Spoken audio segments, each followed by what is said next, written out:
Okay, so have you ever been caught completely off guard? You know that feeling, that sudden rush of panic. Hmm.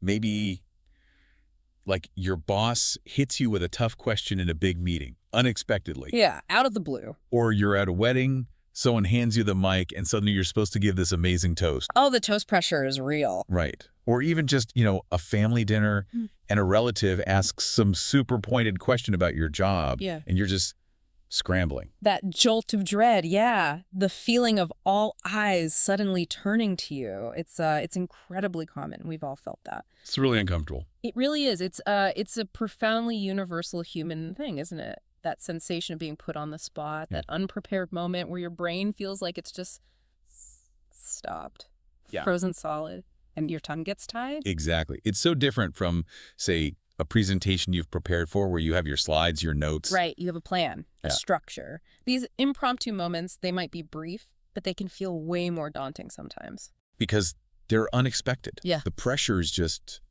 instant. Precisely. And that dread, that internal scramble you mentioned, that's exactly what we're diving into today. Okay, good. We want to help you conquer that feeling. So our mission today is about turning that anxiety into, confidence, helping you shine when you're put on the spot. Mm-hmm. And we're going deep into the work of Matt Abrahams. He's a Stanford lecturer, a real expert in communication. His stuff is fantastic. Our main source is his big book, Think Faster, Talk Smarter, highly acclaimed.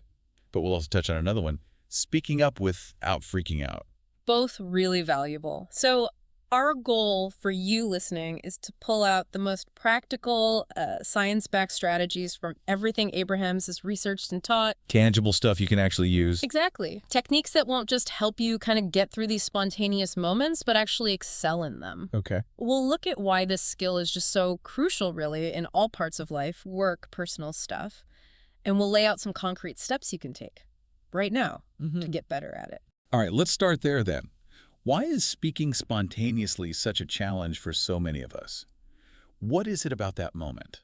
Well, it's that jarring shift, isn't it? You go from just listening, maybe thinking quietly, to suddenly being on, Yeah. feeling like the source says, flustered and stumbling for words because you're caught off guard. It's not like that rehearsed pitch. Yeah, Those have guardrails, like you said. right. This has none. You're just out there.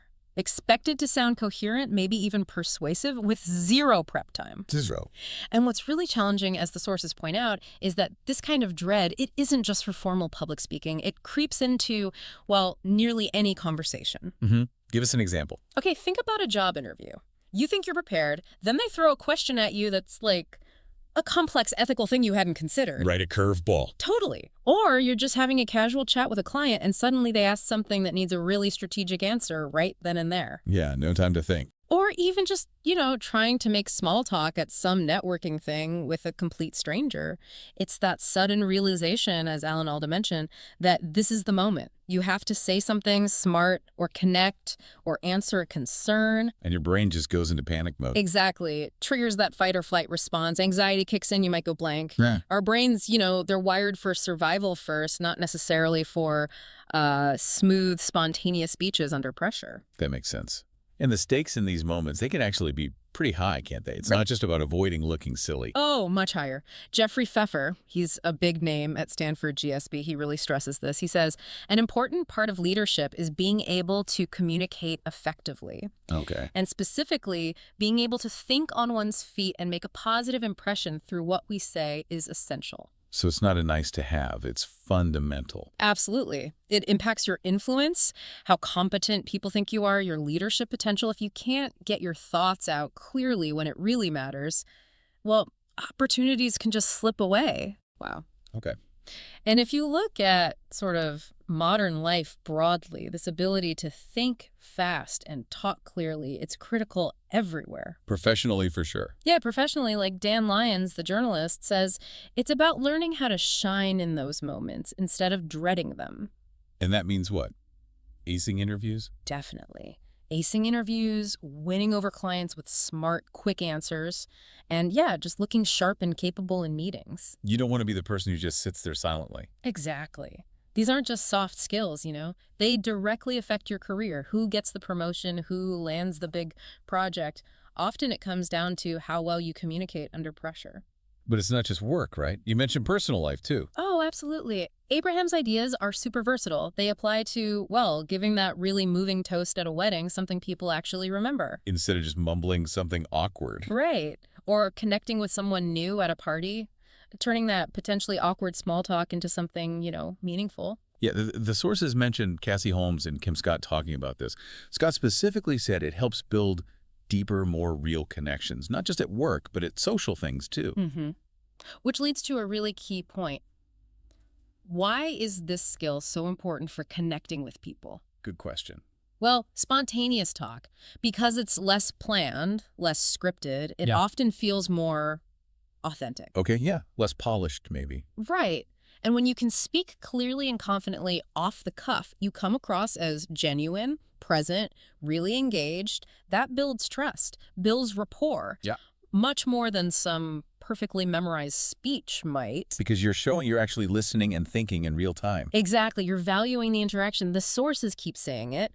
The ability to think quickly and communicate clearly is critical for connecting with others. It's not just about sounding smart. It's about building those bridges. That distinction is important. Not just sounding smart, but connecting. Yeah. And that brings us right to Matt Abraham's main book, Think Faster, Talk Smarter. It's positioned as this essential guide, offering tangible, actionable skills to help even really anxious speakers succeed when they have to speak spontaneously.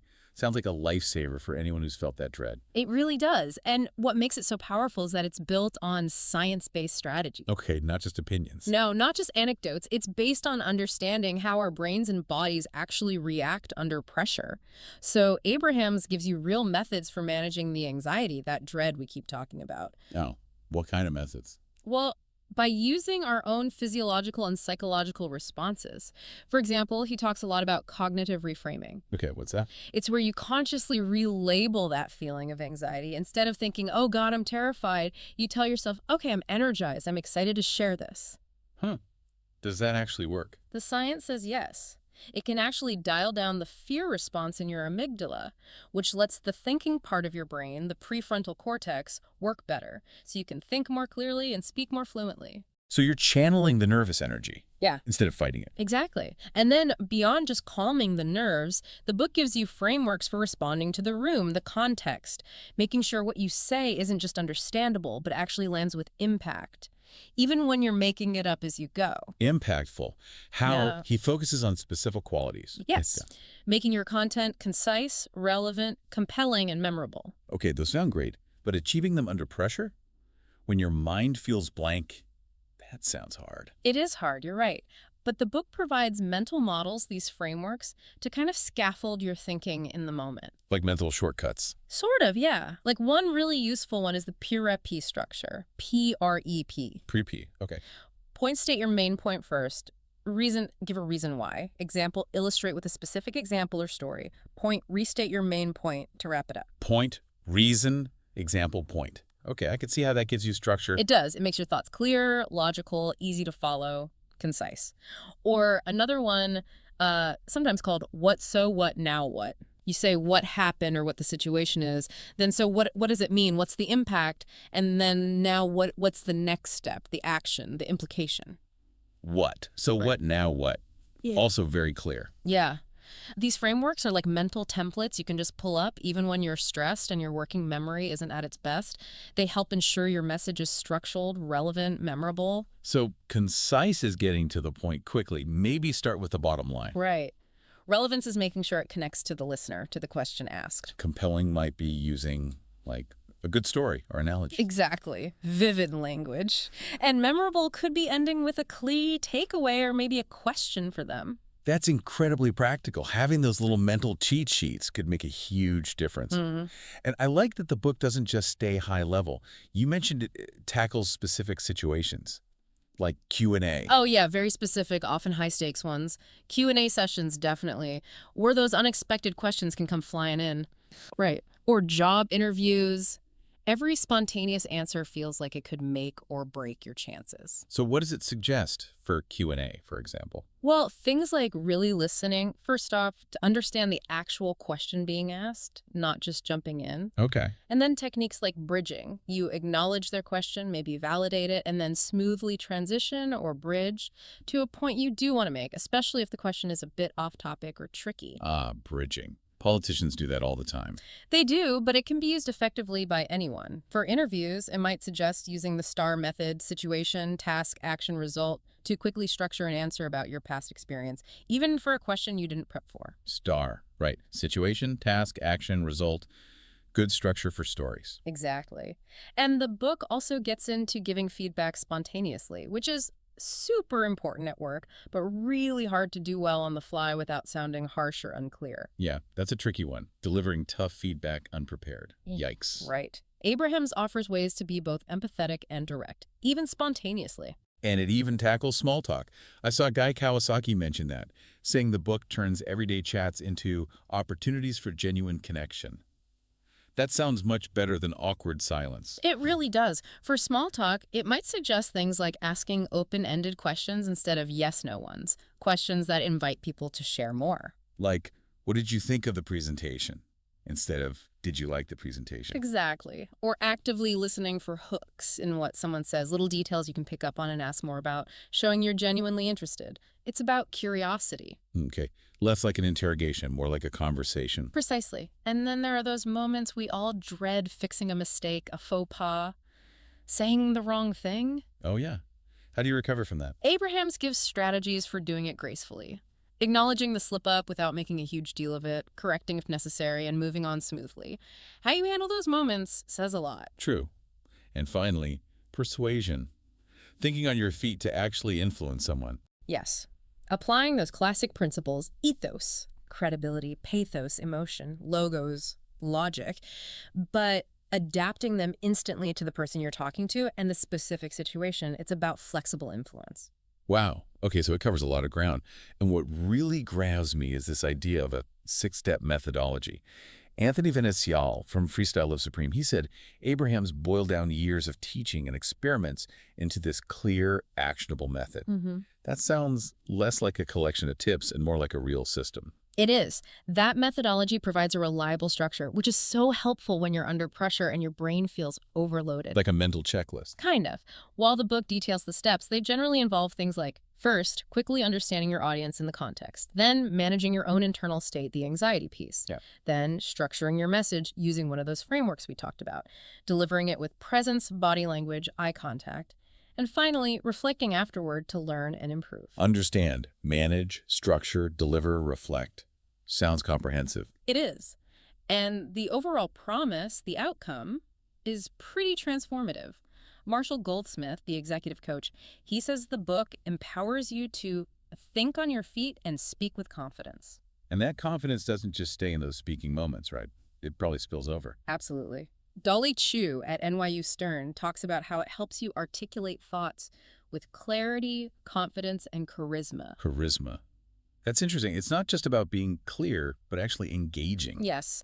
It suggests charisma isn't just something you're born with. It's linked to skills you can develop: clarity, confidence, showing empathy through your communication. And it circles back to connection. Guy Kawasaki again, saying it helps you turn everyday conversations into opportunities for genuine connection. Exactly. It reframes communication. It's not just about transmitting information or performing. It's fundamentally about building relationships. Okay, so we've got a good sense of what Think Faster, Talk Smarter offers. Let's talk about the reaction to it. The endorsements are pretty stellar. It sounds like it really resonated. Oh, definitely. It's quite something. You see reviewers like Kawasaki and Chu calling it a treasure trove of insights and a masterclass. That's strong language. It is. Not just helpful, but a masterclass. Right. And Cassie Holmes put it nicely, saying, the book turns the art of impromptu speaking into a science, making it accessible and actionable for all. That idea of demystifying it, making it teachable, seems key. And so many reviewers seem to focus on how it tackles that core feeling of dread. Alan Alda, who knows a thing or two about communication, said Abrahams understands the dread and how to fix it. That really hits home, doesn't it? And Kelly McGonigal, who wrote The Upside of Stress, calls it a masterful guide to finding your voice when it matters most. She highlights how it helps you feel more confident sharing yourself and connecting. The focus shifts from just getting words out to actually expressing yourself authentically. Mm-hmm. And I was struck by Joan London's comment, Yeah, me too. someone who spent her whole career on TV, saying she'd still get nervous speaking live. Incredible, right? And she said Abrahams makes it easy with his focus on the connection over perfection. That's such a powerful takeaway. Connection over perfection. It takes the pressure off trying to be flawless, which often just makes anxiety worse. If someone with her experience found it so helpful, it really speaks volumes about its broad appeal. It really does. Right. That focus on connection, not perfection, feels like a huge mental shift. Yeah. That seems tied to how practical people find the book. Exactly. Dan Heath basically dares you to read it without immediately finding tips you could use. He calls it clear, practical, and packed with great examples. You want that immediate takeaway. You do. And Charles Duhigg echoes that, saying it gives science-based strategies with real-life examples and actionable tips. Right. It's not just abstract theory, it's a how-to guide for right now. And this practicality seems grounded in solid research, which gives it credibility. Absolutely. Nancy Duarte emphasizes that it's rooted in solid research, rich anecdotes, and years of hands-on experience.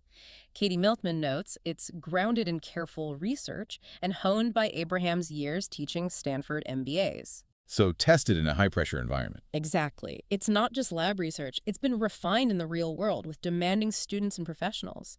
That blend of science and practical application is really compelling.